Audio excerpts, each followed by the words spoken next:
So high, আজকে আমি mini ব্লগটা এখান থেকে স্টার্ট করলাম। সবাইকে শুভ নববর্ষ।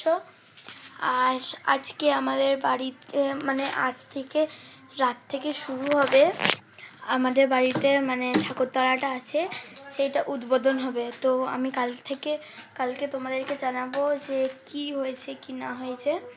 আর আমি তোমাদেরকে দেখাচ্ছি কোথায় কি আছে। বোন খেলছে আর দেখো ওইদিকে প্যান্ডেলটা আছে, এইখানে সব খাওয়া দাওয়া হবে আজকে এইটুকুনি। আর এখানে সব চেয়ার টেবিল সব নামানো আছে, এখানে সব দেওয়া আছে। এখানে একটা প্যান্ডেল আছে, আমি তোমাদেরকে ঠাকুরতলাটা দেখাচ্ছি। ঠাকুরতলাটা আছে আর সেটা ঠাম্মা জেম্মা সবাই কাজ করছে সব। এদিকে আমাদের ঠাকুরতলাটা, আর এখানে আমাদের সব জিনিসগুলো আছে। এটা আমাদের দুর্গাতলা আর সব এখানে সব আছে।